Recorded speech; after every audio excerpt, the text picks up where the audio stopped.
5 రాష్ట్రాల అసెంబ్లీ ఎన్నికల ఫలితాల్లో అధికారంలో ఉన్న పార్టీలు 2 చోట్లే తిరిగి సత్తా చాటాయి. అసోం, పుదుచ్చేరిని ఎన్డీఏ నిలబెట్టుకుంది. అసోంలో బీజేపీ హ్యాట్రిక్ విక్టరీ కొట్టగా పుదుచ్చేరిలో ఎన్ఆర్ కాంగ్రెస్ చీఫ్ రంగస్వామి నేతృత్వంలోని ఎన్డీఏ చెక్కు చెదరలేదు. ఇక 3 రాష్ట్రాల్లో అధికార పార్టీలకు చేదు ఫలితాలొచ్చాయి. పశ్చిమ బెంగాల్, తమిళనాడు, కేరళంలో రివర్స్ అయింది. పశ్చిమ బెంగాల్లో తొలిసారి బీజేపీ పాగా వేసింది. 15 ఏళ్లు అధికారంలో ఉన్న మమతకు షాక్ తప్పలేదు. తమిళనాడులో అధికార డీఎంకే చావు దెబ్బతింది. స్వయంగా సీఎం స్టాలిన్ కొలత్తూరు ఓడిపోయారు. కేరళంలో అధికార ఎల్డీఎఫ్ కు భంగపాటు తప్పలేదు. 10 ఏళ్ల తర్వాత కేరళంలో యూడీఎఫ్ అధికారంలోకి వచ్చింది. కేరళంలో కాంగ్రెస్ పార్టీ నేతృత్వంలోని యూడీఎఫ్ పాగా వేసింది. ఈ ఫలితాల తర్వాత బెంగాల్, తమిళనాడు, కేరళం రాష్ట్రాలకు కొత్త సీఎంలు రాబోతున్నారు. మొత్తానికి 3 రాష్ట్రాల్లో బీజేపీ హవా సాగితే కేరళంలో కాంగ్రెస్, తమిళనాడులో హీరో విజయ్ దూకుడు ప్రదర్శించారు.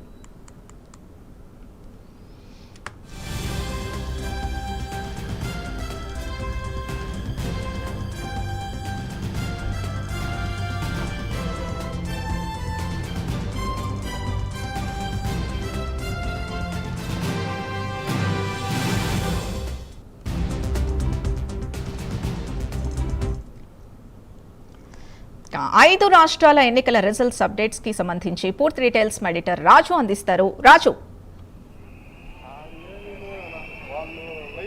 రైట్ సింధు, మొత్తానికి 5 రాష్ట్రాలకు సంబంధించినటువంటి ఒక ఎన్నికలకు సంబంధించినటువంటి ఫలితాలు ఈరోజు అనూహ్యంగా నమోదైనటువంటి పరిస్థితి. ముఖ్యంగా మనం చూస్తే కేరళ విషయానికి వస్తే కేరళలో ఆల్రెడీ యూడీఎఫ్ అక్కడ కూడా అధికారం మారినటువంటి పరిస్థితి, అలాగే పశ్చిమ బెంగాల్లో అధికారం మారింది, అలాగే తమిళనాడులో కూడా అధికారం మారినటువంటి సిచ్యువేషన్ మనకు కనిపిస్తుంది. ముఖ్యంగా ఈ 3 పెద్ద రాష్ట్రాల్లో ప్రస్తుతం మనం చూస్తే అధికారం మారినటువంటి సిచ్యువేషన్ ఉంది. సో తమిళనాడు విషయానికి వస్తే తమిళనాడులో అనూహ్యంగా టీవీకే అధికారంలోకి వచ్చినటువంటి పరిస్థితి, అతిపెద్ద పార్టీగా ఏర్పడినటువంటి పరిస్థితి. దాదాపు 234 అసెంబ్లీ స్థానాలు ఉన్నటువంటి తమిళనాడులో మొత్తం కూడా 118 స్థానాలు రావాలి ఖచ్చితంగా ఇక్కడ గెలవాలి అంటే. అయితే స్పష్టమైనటువంటి మెజారిటీ రాలేదు, అంటే హంగ్ ఏర్పడింది అనేది ఇక్కడ మనకు ఇప్పటి వరకు ఉన్నటువంటి ట్రెండ్స్ని బట్టి కూడా మనకు అర్థమవుతున్నటువంటి పరిస్థితి. సో ఓవరాల్గా ఇప్పటి వరకు మనకున్నటువంటి సమాచారం మేరకు దాదాపు ఒక 108 స్థానాల్లో ప్రస్తుతం టీవీకి గెలిచేటటువంటి పరిస్థితి ఉంది.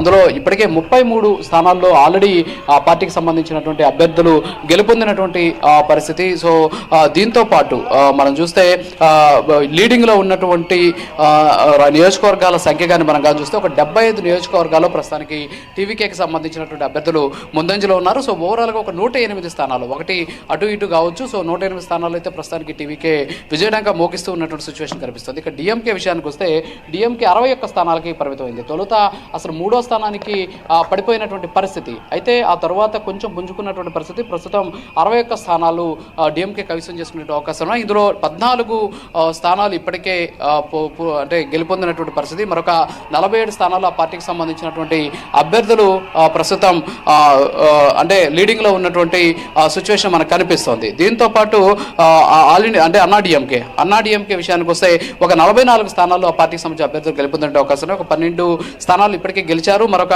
32 స్థానాలు లీడింగ్ లో కూడా ఉన్నటువంటి సిచ్యువేషన్ ఉంది. ఇక కాంగ్రెస్ ఒక 5 స్థానాలు, అలాగే సిపిఐ, సిపిఎం చెరో 2 స్థానాల్లో ప్రస్తుతానికి ముందంజలో ఉన్నటువంటి పరిస్థితి అయితే ఉంది. అయితే ముఖ్యంగా ఇందాకటి వరకు కూడా ఒక 2 స్థానాల్లో బీజేపీకి సంబంధించినటువంటి అభ్యర్థులు లీడ్లో ఉన్నారు. సో ఇప్పుడు ఆ పరిస్థితి లేనటువంటి పరిస్థితి. సో కనీసం ఒక స్థానాన్ని కూడా బీజేపీ కైవసం చేసుకునేటటువంటి సిచ్యువేషన్ అయితే ఇక్కడ కనిపించట్లేదు. సో విజయ్కి సంబంధించి ఖచ్చితంగా ఆయన ప్రభుత్వాన్ని ఏర్పాటు చేసే దిశగా పావులు కదిపారు. గత కొద్దిసేపటి క్రితం ఆయన చెన్నైలోని తన నివాసం నుంచి తన తండ్రిని కలవడానికి కూడా బయలుదేరినటువంటి పరిస్థితి కనిపిస్తోంది. అయితే మ్యాజిక్ ఫిగర్ రాకపోవడంతో చిన్న పార్టీలను కలుపుకొని తద్వారా రాష్ట్రంలో అధికారాన్ని ప్రభుత్వాన్ని ఏర్పాటు చేయాలి అని చెప్పేసి విజయ్ భావిస్తున్నట్టు తెలుస్తోంది. ఇప్పటికే కాంగ్రెస్ పార్టీకి సంబంధించినటువంటి వాళ్ళతోటి మాట్లాడతారు అని చెప్పేసి బయటకు వచ్చినప్పటికీ కూడా అలా కాకుండా చిన్న పార్టీలు ఏవైతే ఉంటాయో ఆ చిన్న పార్టీలను పరిగణలోకి తీసుకొని సో వాటి ద్వారా పార్టీ ప్రభుత్వాన్ని ఏర్పాటు చేయాలి అనేటటువంటి యోచనతోటి ఆయన ఉన్నట్టు కూడా మనకు తెలుస్తూ ఉన్నటువంటి పరిస్థితి.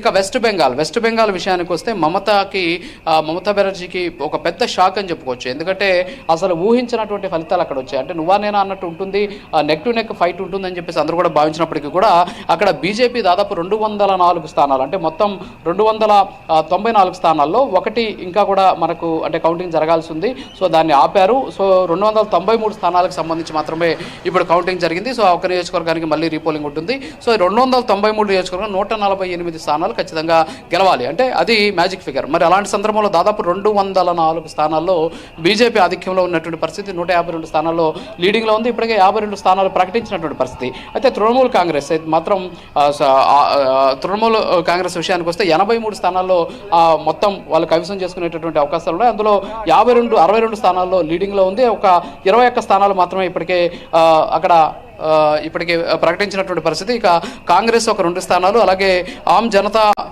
ఇంకొక కొన్ని చిన్న చిన్న పార్టీలు కూడా కొన్ని సీట్లను కైవసం చేసుకున్నటువంటి పరిస్థితి. సో మొదటి నుంచి కూడా అంటే ఈ ఫలితాలకు సంబంధించి కౌంటింగ్ స్టార్ట్ అయిన దగ్గర నుంచి కూడా పశ్చిమ బెంగాల్లో హింస చెలరేగుతుంది. అనేక చోట్ల భారీ ఎత్తున గొడవలు జరుగుతున్నాయి, ఘర్షణలు జరుగుతున్నటువంటి పరిస్థితి. కొన్ని చోట్ల తృణమూల్ కాంగ్రెస్కి సంబంధించినటువంటి కార్యాలయాలను కూడా దగ్ధం చేసినటువంటి సిచ్యువేషన్. సో మొత్తానికి మమతా బెనర్జీ ఓటమితోటి ఒక్కసారిగా టీఎంసీ కార్యకర్తలు కూడా అక్కడ తీవ్ర స్థాయిలో ఒక రకమైనటువంటి ఆందోళన కూడా వెళ్ళిపోయారు. ముఖ్యంగా పశ్చిమ బెంగాల్కి సంబంధించినటువంటి ఎన్నికల విషయం ఏదైతే ఉందో దీనికి సంబంధించి అటు బెంగాల్లో కూడా బంగ్లాదేశ్లో కూడా దీనికి సంబంధించి ఒక రకమైనటువంటి ఆసక్తి నెలకొంది, అక్కడ ఎవరు గెలుస్తారు అనేటువంటి దాని మీద. సో బీజేపీ గెలిచినటువంటి నేపథ్యంలో ముఖ్యంగా పశ్చిమ బెంగాల్లో ఉన్నటువంటి ప్రధాన ప్రాంతాల్లో అటు హౌరా బ్రిడ్జ్ దగ్గర అయితే భారీ ఎత్తున బీజేపీకి సంబంధించిన కార్యకర్తలు నాయకులు చేరి జై శ్రీరామ్ నినాదాలతోటి హోరెత్తించినటువంటి పరిస్థితి. సో బీజేపీ ఖచ్చితంగా పశ్చిమ బెంగాల్లో గెలవాలి, అక్కడ ఉన్నటువంటి మమతా బెనర్జీ ఆధిపత్యానికి గండి కొట్టాలి అనేటటువంటి ఒక ఉద్దేశంతో వ్యూహంతో ముందుకెళ్ళినటువంటి నేపథ్యంలో ఆ దిశగానే బీజేపీ విజయం సాధించినటువంటి సిచ్యువేషన్ అయితే మనకు కనిపిస్తోంది. ఇక కేరళ విషయానికి వస్తే సో కేరళలో కూడా ఇప్పుడు ప్రభుత్వం మారింది. అక్కడ ఉన్నటువంటి పినరయి విజయన్ 10 సంవత్సరాల పాలన మీద విసిగెత్తినటువంటి కేరళ ప్రజలు అక్కడ కూడా ఇక్కడ మార్పు కూడా కోరుకున్నటువంటి పరిస్థితి. కాంగ్రెస్ నేతృత్వంలోని యూడీఎఫ్కి అక్కడ ఉన్నటువంటి ప్రజలంతా కూడా మద్దతు పలికారు. అలాగే ఎల్డీఎఫ్ ఏదైతే పినరయి విజయన్ నేతృత్వంలోని ఎల్డీఎఫ్కి షాక్ ఇచ్చినటువంటి పరిస్థితి. సో ఇక్కడ ముఖ్యంగా ఈ నిర్ణయాత్మక ఓటుగా ఎవరైతే మైనారిటీస్ ఉంటారో వాళ్ళు నిర్ణయాత్మక శక్తిగా ఉన్నటువంటి సిచ్యువేషన్. సో గతంలో ఎన్నికల్లో కూడా మనం చూసాం, క్రిస్టియన్స్ కావచ్చు, ముస్లిమ్స్ కావచ్చు, వీళ్ళు పెద్ద ఎత్తున ఏ పార్టీకి అయితే ఏ కూటమికి అయితే అక్కడ సపోర్ట్ చేస్తారో ఆ కూటమి అధికారంలోకి వచ్చినటువంటి పరిస్థితి. సో గతంలో పినరయి విజయన్కి అక్కడ అవకాశాలు ఇచ్చారంటే ఒక రకంగా చెప్పాలంటే దేశవ్యాప్తంగా ఇక కమ్యూనిస్టులకు సంబంధించినటువంటి శకం ముగిసిందా అనేటటువంటి ఒక వాదన వ్యక్తమవుతుంది ఫలితాలు చూసిన తర్వాత. ఎందుకంటే కేరళం ఒక్క దాంట్లో మాత్రమే కమ్యూనిస్టులకు సంబంధించినటువంటి పాత్ర ఉండేది. సో వాళ్ళు గెలుపొందినటువంటి సిచ్యువేషన్, అక్కడ అధికారం ఉన్న పరిస్థితి. సో అది కూడా కోల్పోయినటువంటి సిచ్యువేషన్ నేపథ్యంలో ఇప్పుడు అలాంటి పరిస్థితి కనిపిస్తుంది. సో మనం ఇప్పుడు కేరళ విషయాన్ని చూస్తే దాదాపు 140 అసెంబ్లీ నియోజకవర్గాలు ఉన్నాయి. అక్కడ 71 స్థానాలు వస్తే అక్కడ మెజారిటీ వచ్చినట్టు అంటే అక్కడ మ్యాజిక్ ఫిగర్. అయితే ఇక్కడ 63 స్థానాల్లో అక్కడ ఇండియన్ నేషనల్ కాంగ్రెస్ అలాగే కమ్యూనిస్ట్ పార్టీ ఆఫ్ ఇండియా ఏదైతే ఎల్డీఎఫ్లో ఉన్నటువంటి ప్రధానమైనటువంటి పార్టీ 26 స్థానాల్లో, అలాగే ఇండియన్ యూనియన్ ముస్లిం లీగ్ వచ్చేసి 22 స్థానాల్లో ఉన్నటువంటి పరిస్థితి. సో ఇక్కడ కూటమి అంటే యూడీఎఫ్ సొంతంగా తమ ప్రభుత్వాన్ని ఏర్పాటు చేసేందుకు అవసరమైనటువంటి మెజారిటీ సీట్లు వచ్చినటువంటి పరిస్థితి. సో ఖచ్చితంగా అక్కడ యూడీఎఫ్ ఖచ్చితంగా అధికారంలోకి వచ్చేటటువంటి సిచ్యువేషన్ మనకు కనిపిస్తుంది. ఇక అస్సాం విషయానికి వస్తే అస్సాం మొత్తం 126 స్థానాలకి ఎన్నికలు జరిగాయి. ఇందులో 64 స్థానాలు రావాల్సి ఉంది. ఇక్కడ బీజేపీ క్లియర్ కట్ మెజారిటీ అంటే 82 స్థానాల్లో ఇప్పుడు అక్కడ ఆధిక్యంలో ఉన్న పరిస్థితి. 20 స్థానాలు లీడింగ్లో ఉన్నారు, 62 స్థానాలు ఆల్రెడీ ప్రకటించేసినటువంటి పరిస్థితి. అంటే గెలవడానికి అవసరమైన 64లో 62 ప్రకటించేశారు, 62లో గెలిచినటువంటి సిచ్యువేషన్ ఉంది. ఇక ఇండియన్ నేషనల్ కాంగ్రెస్ కేవలం 19 స్థానాలకు మాత్రమే పరిమితమైంది. అందులో 14 ఇంకా కూడా లీడింగ్లో ఉన్నాయి, 5 స్థానాల్లో గెలుపొందినటువంటి పరిస్థితి ఉంది. సో అస్సాం గణ పరిషత్ కూడా దాదాపుగా కూడా వెనకబడినటువంటి పరిస్థితి. సో అస్సాం విషయానికి వస్తే అలాంటి సిచ్యువేషన్ ఉంది. అక్కడ బీజేపీ స్వతహాగానే తమ ప్రభుత్వాన్ని ఏర్పాటు చేసే దిశగా ముందుకెళ్తూ ఉన్నటువంటి సిచ్యువేషన్ కనిపిస్తోంది. ఇక కేంద్రపాలిత ప్రాంతం అయినటువంటి పుదుచ్చేరి విషయానికి వస్తే 30 స్థానాలకు సంబంధించి అక్కడ ఎన్నికలు జరిగాయి. 16 మ్యాజిక్ ఫిగర్ ఉంది. సో అక్కడ వచ్చేసి ఆల్ ఇండియా ఎన్ఆర్ కాంగ్రెస్, ఇక్కడ ముఖ్యంగా ఎన్డీఏ కూటమి అంటే బీజేపీ నేతృత్వంలో ఉన్నటువంటి ఎన్డీఏ కూటమి ఇక్కడ గెలుపొందినటువంటి పరిస్థితి. 12 స్థానాలు వాళ్ళు ముందంజలో అంటే గెలిచినటువంటి పరిస్థితి. అందులో 9 ఇప్పటికే ప్రకటించారు, ఇంకొక 3 స్థానాల్లో వాళ్ళు ముందంజలో ఉన్నటువంటి పరిస్థితి. అలాగే డిఎంకే వచ్చేసి ఒక 5 స్థానాలు పరిమితమైంది, 3 గెలిచారు, ఇంకా 2 స్థానాలు లీడింగ్లో ఉన్నటువంటి పరిస్థితి. బీజేపీ 4 స్థానాలకి వచ్చినటువంటి సిచ్యువేషన్ ఉంది. అయితే ఇక్కడ టీవీకే కూడా అంటే ఇక్కడ టీవీకే కూడా 2 స్థానాలను గెలిపొందినటువంటి పరిస్థితి. కేవలం తమిళనాడులోనే కాదు, పుదుచ్చేరిలో కూడా టీవీకే 2 స్థానాలు అక్కడ కైవసం చేసుకున్నటువంటి పరిస్థితి. సో అక్కడ ఎన్డీఏ కూటమి అధికారంలోకి వచ్చినటువంటి పరిస్థితి అయితే ఉంది. సో ఓవరాల్గా చూస్తే ఈ 5 రాష్ట్రాల ఎన్నికలు మిశ్రమమైనటువంటి ఫలితాలను ఇచ్చాయి. దాదాపుగా కూడా 3 రాష్ట్రాల్లో ప్రస్తుతానికి ప్రభుత్వం మారినటువంటి సిచ్యువేషన్ మనకు క్లియర్ కట్గా కూడా కనిపిస్తుంది. ముఖ్యంగా దక్షిణాదిన పాగా వేయాలనుకుంటున్నటువంటి బీజేపీకి ఇది ఒక మంచి అవకాశంగా కలిసి వచ్చినటువంటి పరిస్థితి. ఎందుకంటే డిఎంకే చాలా ఫ్లాప్ షో కనిపించింది ఇక్కడ. ఎందుకంటే డిఎంకేకి సంబంధించి ఆ పార్టీ అధినేతగా ఉన్నటువంటి స్టాలిన్ కూడా ఇక్కడ ఓడిపోయినటువంటి పరిస్థితి. సో అలాంటి సిచ్యువేషన్లో దక్షిణాది మీద ఇప్పుడు ఎస్పెషల్లీ తమిళనాడుకి సంబంధించినటువంటి ద్రవిడ పరిస్థితులు ఏవైతే ఉన్నాయో వాటిలో నుంచి కాస్త మార్పు చెందుతుంది, ప్రజల్లో ఒక రకమైనటువంటి మార్పు కనిపిస్తోంది అనే దానికి ఇవాళ వచ్చినటువంటి ఫలితాలని నిదర్శనం. సో ఓవరాల్గా ఈ 5 రాష్ట్రాల ఎన్నికలతోటి బీజేపీ చాలా హ్యాపీగా మనకు కనిపిస్తూ ఉన్నటువంటి పరిస్థితి. సో కాంగ్రెస్ ఇక్కడ డిఎంకే నుంచి పక్కకు వచ్చి తద్వారా టీవీకేకి సపోర్ట్ చేసి ఇక్కడ అధికారంలోకి రావాలని చెప్పేసి ప్రయత్నాలు అయితే జరుగుతూ ఉన్నటువంటి పరిస్థితి. సో డిఎంకే కూడా దానికి అంగీకరించే అవకాశాలు ఉన్నాయి. ఎందుకంటే ఇన్ కేస్ అన్నా డిఎంకేకి సంబంధించినటువంటి వాళ్ళ దగ్గర నుంచి కానీ టీవీకే విజయ్ సపోర్ట్ తీసుకుంటే తద్వారా బీజేపీ అన్నా డిఎంకే ముసుగులో తమిళనాడులో కానీ అధికారం కానీ పంచుకోగలిగితే తద్వారా ఖచ్చితంగా ఇక్కడ డిఎంకేకి మళ్ళీ గెలుపు అనేది చాలా కష్టంగా మారేటటువంటి అవకాశాలు ఉన్నాయి. కాబట్టి సో ఎట్టి పరిస్థితుల్లో ఇక్కడ బీజేపీ ఎంటర్ కాకూడదు అనేటువంటి ఉద్దేశంతోనే ఈ పొత్తు ఉండేటటువంటి అవకాశాలు ఉన్నాయి కూడా తెలుసు. సో ఓవరాల్గా అయితే 5 రాష్ట్రాల ఎన్నికల మిశ్రమ ఫలితాలను కూడా అందించినటువంటి సిచ్యువేషన్ కనిపిస్తుంది. సింధు రాజు అంటే ముఖ్యంగా తమిళనాడు విషయానికి వస్తే అక్కడ అంటే ప్రస్తుతం ప్రభుత్వం మీద ఉన్న కోపమే ఇటు విజయ్ పార్టీకి ప్లస్ అయింది అని అనుకోవచ్చా? అలాగే ఇప్పుడు ఎవరి మద్దతు ఆయన కూడగట్టబోతున్నారు ప్రభుత్వం ఫామ్ చేయడానికి? అయితే ఇక్కడ ఒకటి ఏంటంటే తమిళనాడుకి సంబంధించినటువంటి ఓటరు నాడిని పట్టుకోవడం అనేది చాలా కష్టమైనటువంటి అంశం. ఎందుకంటే చాలా డిఫరెంట్ మైండ్ సెట్ తోటి ఇక్కడ ఓటర్లు ఉంటారు. ఎందుకంటే మనం చూస్తున్నాం 1964 అనుకుంటాను బహుశా మొదటి ఎన్నికలు తమిళనాడుకి జరిగాయి. ఆ రోజు నుంచి ఈ రోజు వరకు అంటే ప్రాంతీయ పార్టీల హవా స్టార్ట్ అయిన నాటి నుంచి ఈ రోజు వరకు మనం చూస్తే ఒకే పార్టీకి 2 సార్లు అధికారంలోకి ఇచ్చినటువంటి పరిస్థితి లేదు. అంటే ఒక టర్మ్ ఒక పార్టీ అధికారంలోకి వస్తే డిఎంకే అధికారంలోకి వస్తే ఇంకొక టర్మ్ అన్నా డిఎంకే అధికారంలోకి వచ్చే విధంగా ఈ 2 పార్టీలకే తమిళనాడు సొత్తులాగా భావించినటువంటి పరిస్థితులు గతంలో ఉండేవి. సో ఈసారి దానికి అంటే 2011లో అనుకుంటాను ఒకసారి జయలలితకు సంబంధించి రెండోసారి ఆమె అధికారంలోకి వచ్చింది. సో ఆ రికార్డు ఈసారి మేము భద్రకొట్టబోతున్నాం అని చెప్పేసి డిఎంకే అనుకునేది. కానీ తమిళ ఓటరు భిన్నమైనటువంటి పరిస్థితుల్లో తన తీర్పుని వెలువరుస్తాడు. కాబట్టి ఈసారి కూడా అలాంటి భిన్నమైనటువంటి పరిస్థితుల్లోనే టీవీకేకి అవకాశం ఇచ్చారు. మన ఇక్కడ చాలామంది ఫ్యాన్స్తో మాట్లాడాం, కొంతమంది అన్నా డిఎంకే పార్టీకి సంబంధించినటువంటి హార్డ్ కోర్ ఫ్యాన్స్తో కూడా మనం మాట్లాడినటువంటి పరిస్థితి.